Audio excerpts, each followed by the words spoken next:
Hi hello வணக்கம். இது உங்கள் சிவி ஜோன் சொல்லார். எப்படி இருக்கீங்க? இப்போ பார்த்தீங்கன்னா டிக்கெட் ஃபினாலோட முதல் டாஸ்க்கு பற்றின விஷயங்கள் வந்தாச்சு. பயங்கரமாக இருக்குது. ஸோ இந்த டாஸ்க்கை பொறுத்த வரைக்கும் வின் பண்ணுறவங்களுக்கு சரியான ஒரு லக் இருக்குது. ஸோ அதை என்னென்னு பார்க்கலாம். அதுக்கு முன்னாடி பார்க்குற எல்லாருமே நம்மளோட சேனலை சப்ஸ்கிரைப் பண்ணிட்டு பாருங்கள், லைக் பண்ணுங்கள், கமெண்ட் பண்ணுங்கள், ஷேர் பண்ணுங்கள். இப்போ வாங்க இந்த வீடியோக்குள்ளே போகலாம். ஸோ டிக்கெட் ஃபினாலே சீசன் 9 பொறுத்த வரைக்கும் பயங்கரமான ஒரு எதிர்பார்ப்பு கிளப்பி இருக்குது. ஏன் அப்படின்னா இது வரைக்கும் இப்போ வரைக்கும் சீசன் 9 டைட்டில் வினர் யார் வருவாங்கன்னு இந்த 3 வாரம் தான் இருக்குது. இன்னும் தெரியல, கன்ஃபியூஷனில் இருக்குது. ஏன்னா ஓட்டு பார்த்தீங்கன்னா திடீர்னு வந்து திவ்யாவுக்கும் சரி வினோத்துக்கும் சரி வேறு மாதிரி வந்துட்டுருக்கு. இப்போ எப்பயுமே வினோத் தான் வந்து ஃபஸ்ட்டில் இருப்பார். பட் இந்த வாட்டி பார்த்தீங்கன்னா திவ்யா ஃபஸ்ட்டில் இருக்காங்க, வினோத் அடுத்தபடியாக இருக்கார். அதுக்கு அடுத்தபடியாக விஜய் பார்வதி இருக்காங்க. ஸோ விஜய் பார்வதிக்கு பார்த்தீங்கன்னா அப்போத்துலேருந்து இப்போ வரைக்கும் எல்லா வாரங்களும் வந்த டைம் எல்லாமே தேர்டு செகண்டு கம்மியானதாக சரித்திரமே கிடையாது. மக்களோட சப்போர்ட் அவ்வளோ இதுவாக இருக்குது. அதே மாதிரி இது வரைக்கும் ஒரு விஷயம் கூட வந்துட்டு பிஆரால் தான் இவங்க வந்தாங்கன்னு யாராலையும் வந்து இது வரைக்கும் குறை சொல்ல முடியாத ஒரு ஆளாக வந்துட்டு இருக்காங்க. மற்றபடி வினோத் மேலேயும் சரி, நம்ம திவ்யா மேலேயும் சரி நிறைய விமர்சனங்கள் வருது. சரிங்களா?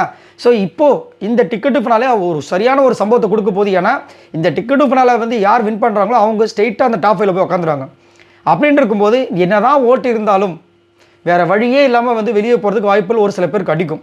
ஸோ என்ன நடக்க போது தெரியல. இப்போ அதில் ஒரு ட்விஸ்ட்டு மாதிரி இப்போ தான் வந்து டாஸ்க்குக்காக வந்து கூப்பிட்டாங்க. கூப்பிட்டதுலேயே வந்து ஒரு பெரிய பிரச்சனை வேறு. ஏன் அப்படின்னா யார் டாஸ்க் லேட்டாக படிக்க போகிறீங்கன்னு கேட்டோன்னே விஜய் தான் ஃபஸ்ட்டு கை தூக்குறாங்க. அதை நான் பார்த்துட்டேன், அந்த ஸ்க்ரீன்லேயே எடுத்துட்டேன், உங்களுக்கு முன்னாடியே கொடுத்துருப்பேன். அப்படி கொடுத்தும் இந்த இருக்கார் பாருங்க விக்ரம், அந்த ஒரு 7:30 வந்து ஏதாவது ஒன்று பண்ணிகிட்டே இருக்கணும் அவருக்கு. ஸோ என்ன பண்ணுறாரு, கடக்கணும் ஓடி போய் அங்கே போய் நின்றுக்கிறாரு. நான் தான் பேசுவேன், நான் தான் அந்த லெட்டர் படிப்பேன்னு. சுபிக்ஷாவும் ஆசைப்படுறாங்க, விஜய் பார்வதி ஆசைப்படுறாங்க. சுபிக்ஷாவும் விஜய் பார்வதி இது வரைக்கும் பெருசாக படித்தது டாஸ்க் லெட்டர், ஆனால் அதிகப்படியாக படித்தது இவர் தான். இதையாவது விட்டு கொடுக்குறாரு, கொடுக்க மாட்டார். அதுக்கப்புறமா அதுக்கு ஒரு சாபுத்திரி வேறு வழியே இல்லாமல் சாபுத்திரி போடுறாங்க. அந்த சாபுத்திரி நம்ம விஜய் பார்வதி வின் பண்ணுறாங்க. ஆனால் கடைசியாக வந்துட்டு இவர் சபரி உள்ளே போந்து அவருக்கு அந்த லக் அடிக்குது. விஜய் பார்வதி அவர் வின் பண்ணுறாரு, உள்ளே போகிறாரு. செம்ம காண்டாடிச்சு. என்னடா இது இல்லை, அது ஏதோ சொல்லுவாங்களே, ஏதோ ஒன்று சொல்லுவாங்க, ஒரு ஒரு ஒரு பழமொழி ஒன்று இருக்கும், செம்ம சிரிப்பாக இருக்கும். இவங்களுக்கு கிடைக்குன்னா அவங்களுக்கு தான் கிடைக்குன்ற மாதிரி. ரைட். இப்போ வந்துட்டு அந்த டாஸ்க் புக்கை வந்துட்டு நம்ம சபரி படிக்கிறாங்க. ரொம்ப நாள் ஆச்சு சபரி படித்து, இதை ஃபர்ஸ்ட் டைம் படிக்கிறாங்களான்னு தெரியல. ஆனால் நல்லாயிருக்கும் அவருடைய விஷயங்கள். ஸோ படிக்கிறாரு. அதில் பற்றின சரியான ஒரு ட்விஸ்ட் கொடுத்துருக்காங்க. என்னென்னா இப்போ மொத்தம் 9 பேர் இருக்காங்க. இந்த 9 பேரில் ஃபஸ்ட்டு யார் வெளியே போகிறாங்க அவங்களுக்கு 1 பாயிண்ட்டு, 2வது போகிறவங்களுக்கு 2 பாயிண்ட், 3வது போகிறவங்களுக்கு 3 பாயிண்ட், 4வது 5வது 6வது சொல்லிட்டு லாஸ்ட்டாக போகிறவங்களுக்கு 9 பாயிண்ட்டு. இது சரியான ஒரு லக்கு. இந்த டாஸ்க்கு கண்டிப்பாக வந்துட்டு முடிஞ்ச வரைக்கும் போராடும். அது வந்துட்டு ஒரு பெஸ்ட்டை கொடுத்துட்டாங்கன்னா செம்மையாக இருக்கும். ஏன்னா பாயிண்ட்டு வந்துட்டு லாஸ்ட்டாக போகிறவங்களுக்கு 9 பாயிண்ட்டு. ஸோ ஆல்ரெடி வந்து சுபிக்ஷா வந்து இப்போ லாஸ்ட்டாக அவங்க தான் வின் பண்ணியிருக்காங்கன்ற விஷயங்கள் தெரிஞ்சு போச்சு. அவங்களுக்கு 9 பாயிண்ட் கிடச்சிருக்கு. அதுக்கு முன்னாடி அரோரா இருக்காங்க, 8 பாயிண்ட் வந்துருச்சு.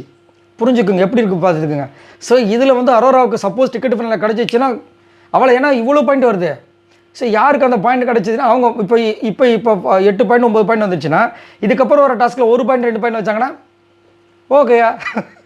ஸோ பயங்கரமான டஃப்பாக இருக்க போகுது.